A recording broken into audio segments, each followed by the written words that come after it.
Hello there, I'm very happy to have you join me again. Today I want to talk about, I've wrote some notes of this because it might be quite long, might not be long, might be, we'll see where we go with it. But this one is going to be about why we should check our sources and our own bias.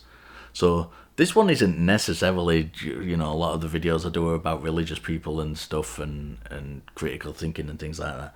This one is just about critical thinking. It applies to everybody. It does apply to religious people, but it applies to other people as well. So this one is about checking sources and checking bias. And, I thought about this video because I was writing a paper about consciousness. And I was doing some research for that paper. And I found a really, really good journal article. Good in the respect that it seemed to confirm things that I wanted to say and I believed. But upon further investigation, the journal came up as being a little bit dubious. It wasn't a highly regarded journal.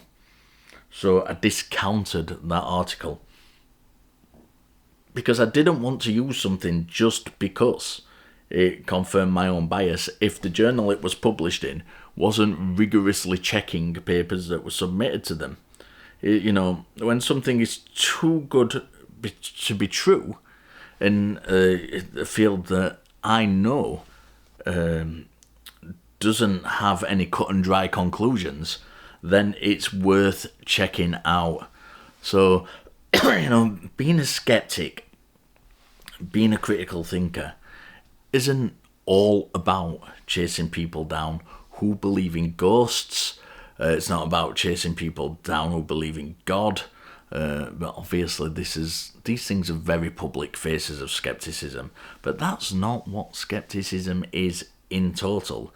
It's about applying a standard of critical thinking to everything we're assessing, including those things that we are inclined to believe ourselves.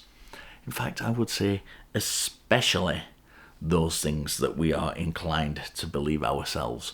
Because if we can't hold ourselves to that standard, I think it's blatantly wrong to try and hold other people to that standard. So it's very important when doing any kind of any research, when you're reading up, especially if you're looking at journals and things, especially if something seems too good to be true, to double check and triple check. As I say, I abandoned this article because the journal wasn't a rigorous journal. It didn't do the necessary background checks on the people who submitted the articles, and I wasn't willing to put my name to something that I was writing that was using those sources.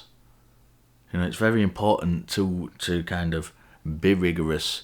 And sometimes if if the only information you've got is dubious, acknowledge that it's dubious when you're publicly kind of talking about it or whatever.